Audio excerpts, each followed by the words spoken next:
जाएगी। नमस्कार सर। नमस्कार, आइए बैठिए।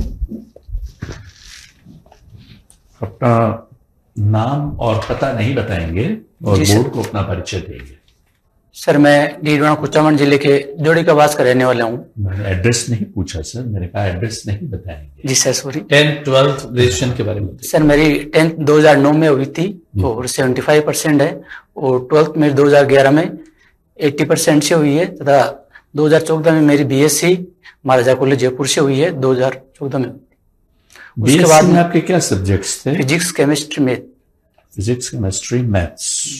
कितने परसेंट मार्क्स थे? सर 59.85। क्या हॉबी है आपकी? सर ऐसी कोई विशेष हॉबी नहीं है, क्योंकि वर्तमान में जिला कलेक्टर कार्यालय में जॉब कर रहा हूँ, तो सुबह 8 बजे से लेकर शाम को 7 बजे तक वहाँ रहते हैं, और फिर बाकी समय में अपने परिवार और बाल बच्चों के साथ में रहता हूँ। फिर भी मैं सर अपने आप को स्वस्थ रखने के लिए सप्ताह में 1-2 दिन एक्सरसाइज कर लेता हूँ सर। कैसे एक्सरसाइज करते हैं? सर इंडोर एक्सरसाइज भी है ना? नहीं, स्ट्रेचिंग वगैरह या कुछ और? हाँ, स्ट्रेचिंग और वॉक वगैरह, डिप्स वगैरह निकाल लेता हूँ। ठीक है। बीएससी आपने की है 2014? जी सर। काफी समय से आप सर्विस में है इसका मतलब? जी सर, मैं 2017 से। 2017 से हैं। कोई प्रयास किया इससे पहले आरएएस का? सर मेरा ये तीसरा प्रयास है और तीसरा इंटरव्यू है सर। तीसरा इंटरव्यू? जी सर। अच्छा, डेट ऑफ बर्थ क्या आपका? 27/12/93 सर। लगते नहीं यार इतने थे। चलिए, अच्छा है आपने मेंटेन करके रखा। Very good. Physics, chemistry, maths में? जी सर। है ना? और जूनियर अकाउंटेंट हैं अभी कलेक्ट्रेट में? जी सर, जिला कलेक्टर कार्यालय डीडवाना कुचामन। डीडवाना में? डीडवाना में अभी नया कलेक्ट्रेट बना है? जी सर। तो वहां जब नया कलेक्ट्रेट बना तो आपको कुछ अतिरिक्त प्रयास करने पड़े होंगे एस्टैब्लिश करने में अपने डिपार्टमेंट को? जी सर। जी सर। जैसा कि सर अगर ये कलेक्टर ऑफिस स्थापित हुआ था, तो मैं उस कलेक्टर ऑफिस का पहला जो स्टाफ था वहां पे, फिर कलेक्टर साहब आए थे, तो मैं आगे जैसे रेवेन्यू बोर्ड से जो भी संसाधन परचेज है, वहां पे 4 कंप्यूटर की सैंक्शन की जरूरत पड़ी, वहां से सैंक्शन आई थी। फिर हमने 4 कंप्यूटर से एक जिला कलेक्टर कार्यालय चलाना मुश्किल हो रहा था, तो मैं शुरू में क्या है कि वो तहसीलदार ऑफिस उसमें काम कर रहा था, तो जो स्थानीय दानदाता और एनजीओ चला रहे हैं उनके माध्यम से हमने पूरे जिला कलेक्टर कार्यालय में कंप्यूटर परचेज करवाए थे। क्या ये इस तरह का कोड ऑफ कंडक्ट में है कि आप सरकारी कार्य के लिए दानदाताओं से दान लेके इस तरह की चीजें खरीद सकते हैं? सर जो भी लोक कल्याणकारी कार्य के लिए अगर कंप्यूटर परचेज हो रहे हैं तो ये प्रावधान है कि कोई भी एनजीओ और जो भामाश है वो दे सकते हैं, और उनकी उसकी एक प्रॉपर प्रोसेस होती है। जैसे कि ऑडिट होगा तो वो ऑडिट कहाँ से बोलेगा उसका? सर जो भी कोई भी अगर सामग्री वहां पे आ रही है, दानदाता अगर ऑफिस को दे रहे हैं, उसकी प्रॉपर जैसे स्टोर बुक है उसमें एंट्री होती है, बिल नंबर। बिल्डिंग का जहां तक सवाल है वो नॉन कंज्यूमेबल आपका वो हो गया, ये तो कंज्यूमेबल आइटम है ना? तो इसकी जो आपकी इन्वेंट्री है और एंट्री है आपने कहाँ की होगी और सोर्स क्या बताया होगा इसका? सर स्टोर बुक होती है, उसमें एंट्री हुई है, और उसमें जो सोर्स है वो दानदाता का नाम लिखा जाता है, बाकायदा उसमें बिल नंबर वो सब लिखा जाता है, एंट्री होती है पूरी। ठीक है। तो ये आपने इस तरह से एस्टैब्लिश किया उसको? जी सर। तो ये एफर्ट्स आपके थे या आप किसी और ने लगाए थे इस तरह के एफर्ट्स दानदाताओं से मिलने? सर हमारे 3 लोगों की एक टीम थी, जैसे कि तहसील कार्य भी नजदीक में है, तो तहसीलदार जी भी उसमें शामिल थे, और कलेक्टर साहब ने हमें ये कार्य सौंपा था कि आप जो भी दानदाता है उनसे संपर्क करो, और जो भी अगर जिले में अपनी कोई भी आवश्यकता है, तो अगर फंड आगे से आ नहीं रखा है तो प्रयास करके ये उनको मोटिवेट करो, और कलेक्टर साहब से उनको मिलाना था, फिर वो उनको कन्विंस कर देते। डिजिटाइजेशन कर दिया आपने अपने कलेक्ट्रेट का? जी सर, वर्तमान में पूरी जो फाइलिंग सिस्टम हो ई-फाइल से चल रही है, 100% डिजिटाइजेशन है।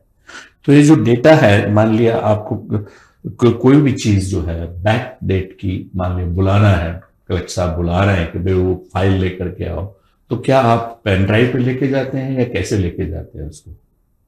कलेक्टर साहब कैसे देखते हैं? पेपरलेस कर दिया ना? जी सर, पेपरलेस। मुख्यतः जो भी अगर कोई फाइल है वो कलेक्टर साहब पे ऑलरेडी पहले वो जैसे राजगार का नंबर लगा के कलेक्टर साहब के सामने जो कंप्यूटर है तो उसमें खोल के दिखा सकते हैं कि ये पीछे जो फाइल चली वो ये है।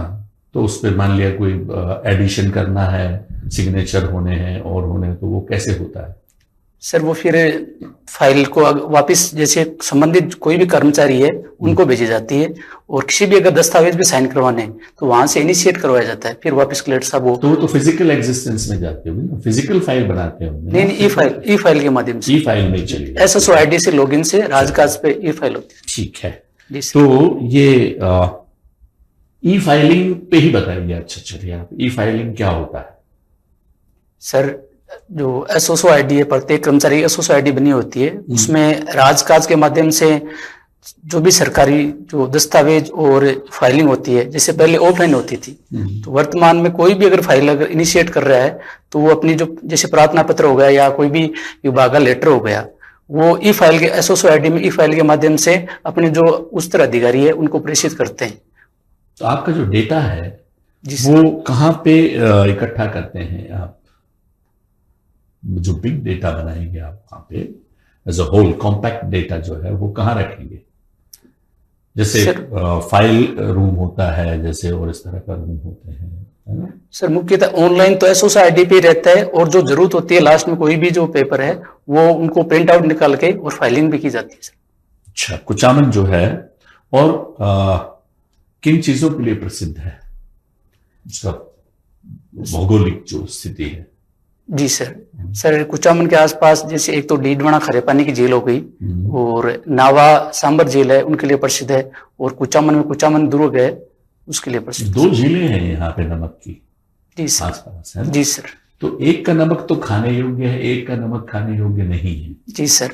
डीडवाना झील है, उसमें मुख्यतः जो नमक में सल्फोनेट सल्फर तत्व की अधिकता होती है, जिस कारण वो खाने योग्य नहीं है, क्योंकि अगर सल्फर युक्त नमक को खाया जाता है तो वो जैसे फेफड़े में इन्फेक्शन होना, त्वचा में इन्फेक्शन होना, ये होता है। तो और जो सांबर कहाँ करते हैं हम? माइनिंग तो करते हैं। जी सर इसका मुख्यतः उपयोग उद्योगों में जैसे कपड़ा उद्योग हो गया और चमड़ा उद्योग हो गया, उनमें किया जाता है। रंगाई पुताई उद्योग हो गया, उनमें किया जाता है। अच्छा जी सर। और वहां पे कोई रामसर है?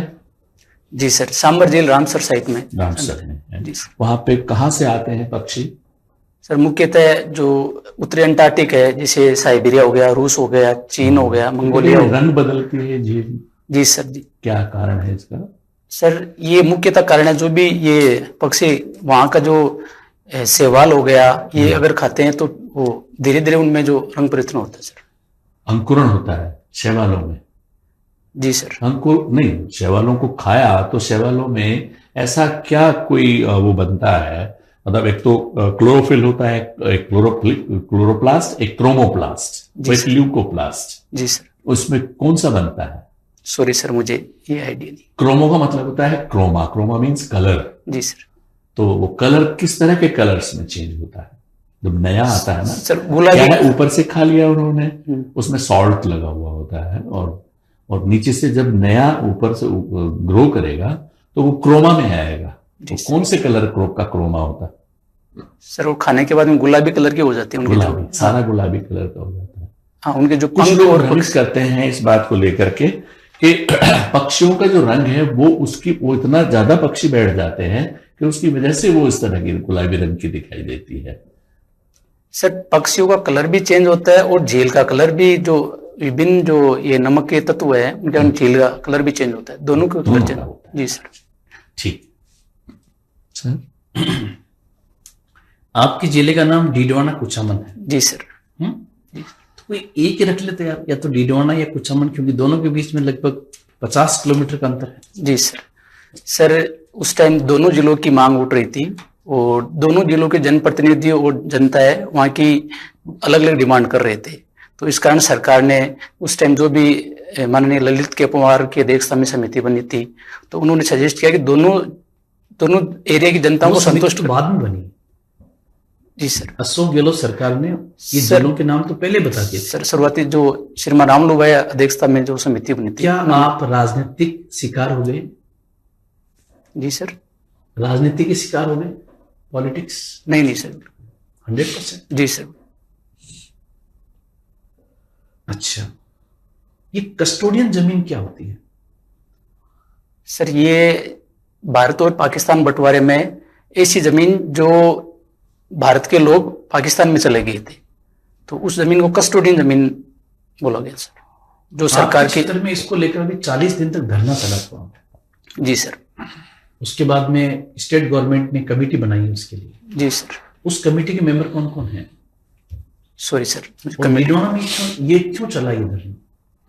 सर मुख्यतः डीडवाना में ऐसी जमीन कस्टोडियन जमीन है, उसकी अधिकता थी, और वर्तमान में जो कस्टोडियन जमीन है उस पे सरकारी पट्टे जारी किए गए थे। इस कारण वो जो संबंधित, जैसे अगर 2 भाई है, उनका एक भाई अगर पाकिस्तान में चला गया तो उनकी अगर जो जमीन वो सरकारी के अधीन आ गई, तो जो परिवार के सदस्य है उनकी डिमांड ये है कि ये जो जमीन है वो, ठीक है, उसका हाँ, चर्चा में क्यों है सर? वर्तमान में तो 75 साल पहले की बात है तो। जी सर। जमीन वहीं पड़ी हुई थी। जी सर। लेकिन अभी 2025 में ये चर्चा में क्यों आई? सर इसका मुख्य कारण ये है कि वर्तमान में जो ये कस्टोडियन जमीन है उस पे सरकारी पट्टे दिए जा रहे हैं, जैसे स्कूलें हो गई या अन्य कोई भी प्रशासनिक कार्यालय खुल रहा है उसके लिए पट्टे वितरित किए जा रहे हैं।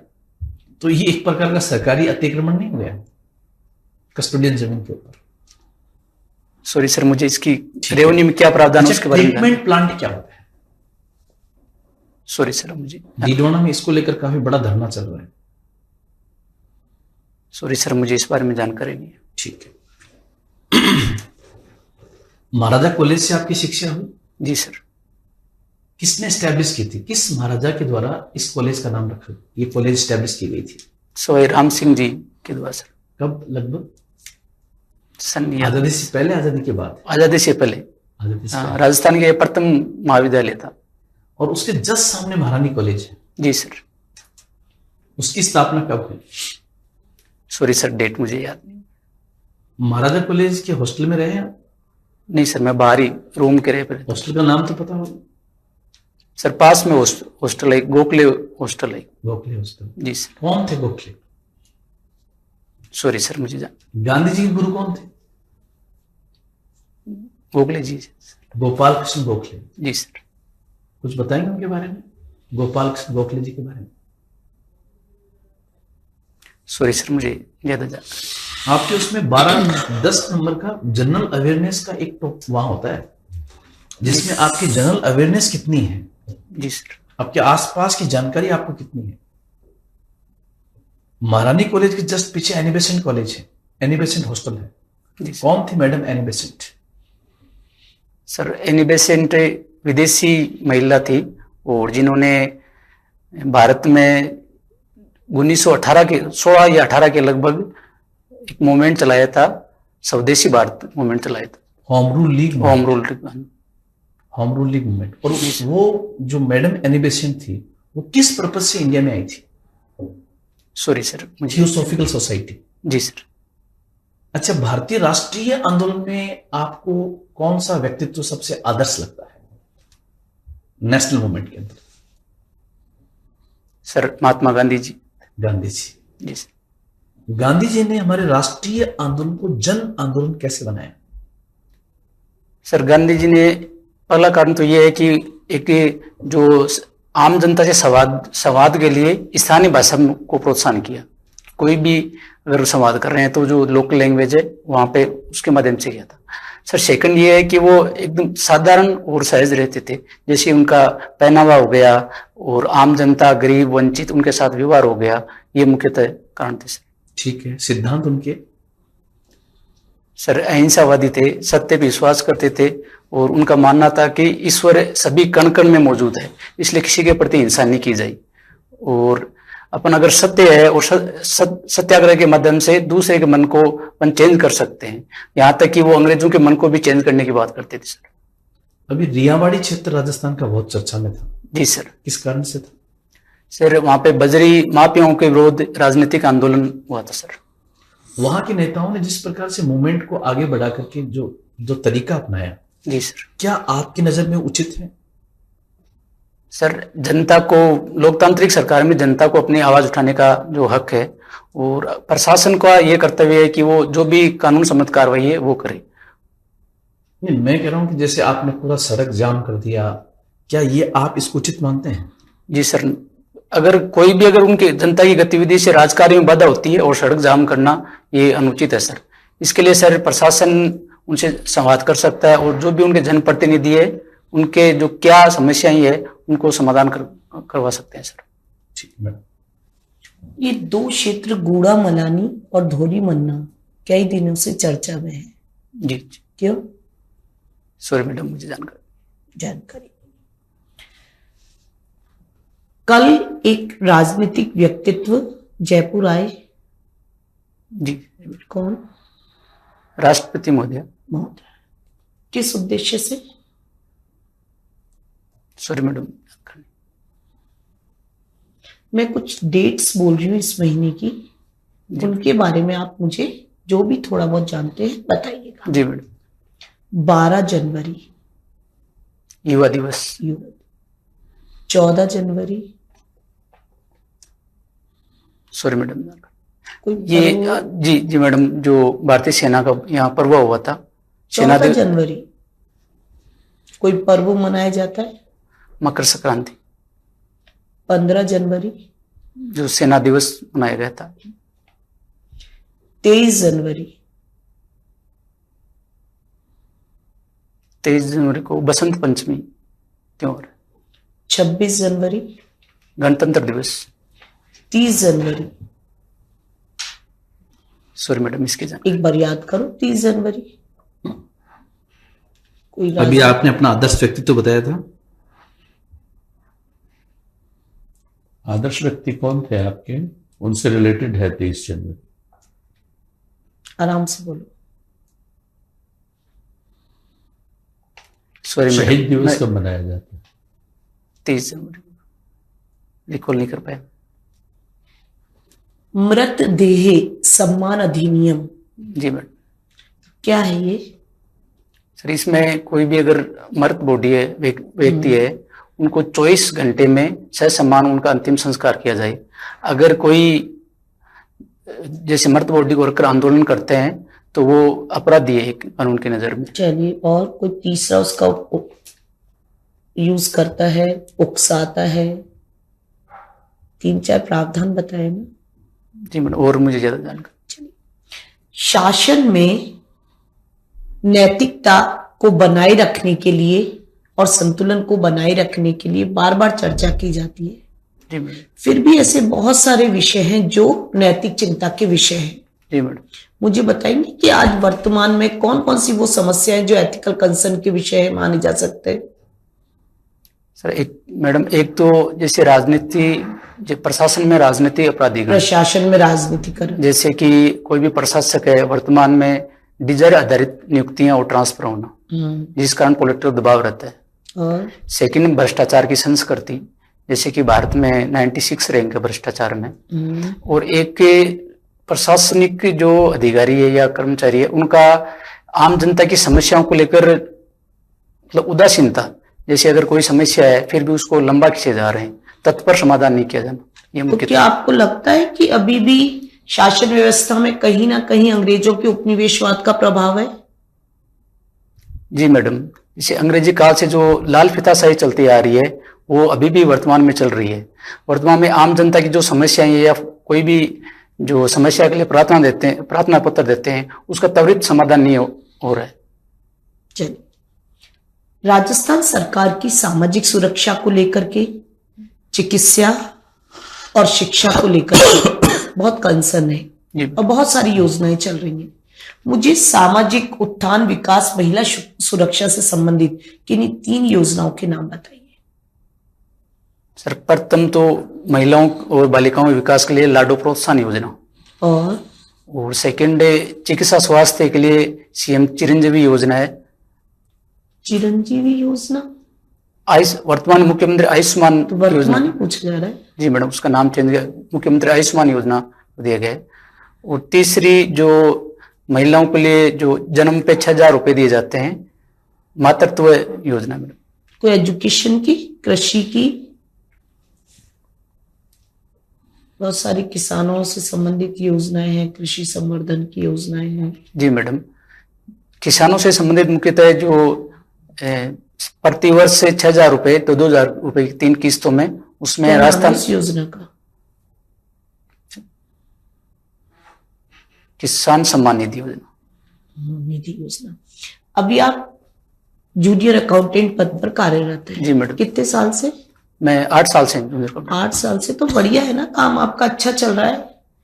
क्यों आप प्रशासन की तरफ, इधर आरएएस की तरफ रुख कर रहे हैं? मैडम मैं तहसीलदार ऑफिस में कार्यरत था 2017 से, तो मैंने प्रशासनिक संस्कृति को नजदीक तक से देखा है, जैसे एसडीएम और तहसीलदार साहब कैसे आम जनता की समस्याओं को समाधान करते हैं, उससे उनकी संतुष्टि होती है। तो मैं भी मन में ऐसा आया कि क्यों ना मैं भी इसमें भागीदारी करके जनता को प्रत्यक्ष रूप से लाभ दे पाऊं। इस कारण मैं 2021 से मैंने सोचा था कि मैं भी आरएस की तैयारी करता हूं, तो मैं 2021 से इस फील्ड में तैयारी कर रहा हूँ। ठीक सर। अच्छा, मान लीजिए आपके एरिया के अंदर है सीएम साहब आ रहे हैं। जी सर। और 2 दिन पहले ही जस्ट आपका प्रोग्राम तय होता है। जी और सर। आपको वहां पे मैनेजमेंट करना है। जी सर।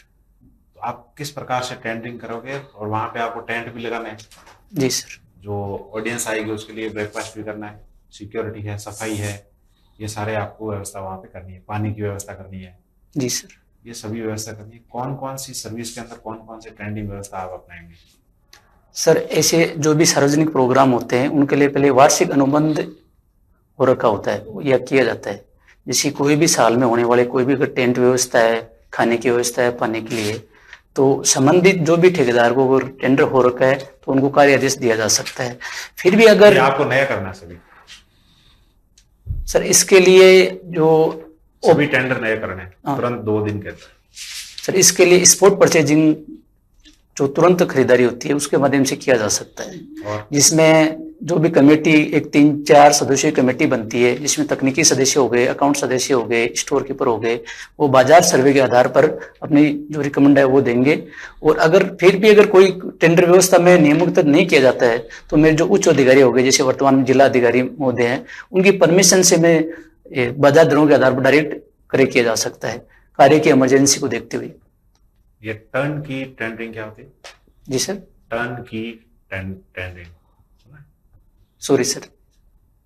नेगोशिएटिंग टेंडरिंग, जी सर। ये सर, किस प्रकार से स्पॉट टेंडरिंग से अलग है? सर नेगोशिएटिंग टेंडरिंग में अगर किसी फर्म के, जैसे मान लो कि एक वस्तु के उसने 100 रुपये अगर अपनी रेट दी है, तो उसको नेगोशिएट करके जो बाजार दरें हैं उनके माध्यम से जैसे कम करवाया जा सकता है। बाजार दर कैसे डिसाइड करोगे? सर बाजार दर कमेटी सर्वे करके डिसाइड कर सकते हैं। जैसे कोई भी कमेटी सर्वे करेगी, टेंडरिंग करेगी। सर तकनीकी सदस्य जो भी है वो अपनी राय दे सकते हैं कि ये वस्तु वर्तमान में बाजार में इस दर पे क्रय की जा रही है। एक होता है रिक्वेस्ट फॉर प्रपोजल, एक होता है रिक्वेस्ट फॉर कोटेशन। ये क्या होता है? Sorry sir.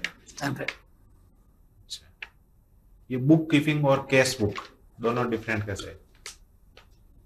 Sir book keeping में मुख्यतः जो भी लेखांकन की प्रक्रिया, जैसे कोई भी बिल, अगर बिलों की एंट्री हो गई, कहाँ आई हुई है और उससे क्या व्यय किया गया है, वो मुख्यतः लिखा जाता है, जो कि अंकेशन से पूर्व की अवधारणा है। ये एक लिक्विडेटेड डैमेज क्या होता है? Sorry sir. अगर मान लीजिए आपने कोई वर्क ऑर्डर दिया है और प्रोडक्ट की सप्लाई है वो टाइम से नहीं हुई है, तो उसके लिए आपके पास में क्या ऑप्शन रहता है? सर इसके लिए अगर जो भी फर्म है उनको आरटीपीपी रूल्स के तहत कार्रवाई की जा सकती है, जैसे कि उनकी सिक्योरिटी जब्त की जा सकती है और उनको पूरे राजस्थान में ब्लैक लिस्ट करवाया जा सकता है। सप्लाई मान लीजिए आपने 15 दिन के अंदर सप्लाई देने का ऑर्डर दिया। जी सर। और उसने 17वें दिन दिया, अब क्या करेंगे? सर सर्वप्रथम ब्लैक लिस्ट करेंगे। सर्वप्रथम जो उनको नोटिस दिया जाएगा कि उचित समय में क्यों वो सप्लाई नहीं किए गए, फिर उनका कारण जाना जाएगा, उसके बाद में जो भी आगामी कार्रवाई है वो अमल में लाई जाएगी। कोई चार्ज वार्ज नहीं लगेगा? फॉरवर्ड चार्ज क्या होता है? Sorry sir. अच्छा, अभी आप कौन सी पोस्ट पे हैं? Junior accountant. जूनियर अकाउंटेंट कैसे है? प्रमोशन नहीं हुआ? नहीं सर। क्यों? सर मैं 2017 में, हमारा 2019 में रिजल्ट रिवाइज हुआ था, उसमें हमें टीआरए पोस्ट पे शिफ्ट कर दिया था। फिर हम कोर्ट में गए तो स्टे लगा उस पर, और फिर जूनियर अकाउंटेंट रखे। वर्तमान में फिक्सेशन हुआ है अभी थोड़े दिनों पहले ही। अच्छा, अब हमारे जो प्रमोशन है वो ड्यू है, वो आगे भविष्य में होगी। अच्छा, आपने वो 3rd प्रेफरेंस तक है वो अकाउंट सर्विस नहीं भरी है, और आपने एक सबऑर्डिनेट सर्विस को यहाँ पे भरा है 3rd पे। जी। और आप जो काम कर रहे हैं अकाउंटेंट का, ये तो काम आता है, आपका एक्सपीरियंस यहाँ पे यूज होता है। आरटीएस को आपने ऊपर क्यों रखा? सर सबऑर्डिनेट सर्विस है आरटीएस। सर अकाउंट्स एक विशेषज्ञ आधारित सेवा है जिसका जो आम जनता की समस्याओं समाधान में सीमित भूमिका है, और तहसीलदार सर्विस से क्योंकि इसका फ्यूचर में एक प्रशासनिक सेवा में एसटी में प्रमोशन हो जाएगा, जिस कारण एक आम जनताओं की समस्याओं के कारण समाधान में मुख्य भूमिका निभाई जा सकती है। अभी जल जीवन मिशन को लेकर के कुछ टेंडरिंग से संबंधित अव्यवस्थाएं हैं वो सामने देखने को। जी सर। वो क्या अव्यवस्थाएं थी और क्या इस प्रकार की अव्यवस्थाओं को रोका जा सकता है? जी सर, अव्यवस्थाओं में मुख्यतः उसमें दो अव्यवस्था देखी गई थी। एक तो जो भी संबंधित फर्म है उनके नकली दस्तावेज, और सेकंड ये थी कि कार्य पूरा हुआ ही नहीं, धरातल पे कार्य नहीं किया गया है और उसका पेमेंट हो गया था, भुगतान हो गया था कार्य का। क्वालिटी को लेकर भी कुछ था? सॉरी सर, क्वालिटी का मुझे जानकारी। इसको रोकेंगे कैसे? सर टेंडर प्रोसेस है, उसमें जो भी टेंडर कमेटी के मेंबर है वो प्रॉपर दस्तावेजों की चेक किया जाए, और कार्य होने के बाद में तकनीकी सदस्य है वो कार्य को वहां धरातल पे जाके उसकी मॉनिटरिंग करे कि कोई कार्य संतोषजनक हुआ है या नहीं हुआ है, उसके आधार पर रोका जा सकता है सर। लेकिन टेंडर तो हो गया ना सर, कार्य की क्वालिटी चेक बाद में की जा सकती थी। तकनीकी सदस्य जो भी तकनीकी सदस्य है वहां पे दौरा भ्रमण करके कि जिस टेंडर में जो शर्तें थी क्या उसकी पालना हुई या नहीं हुई। अंतिम प्रश्न। जी सर। बेटरमेंट लेवी क्या? Sorry sir. ओके जी, थैंक यू, धन्यवाद।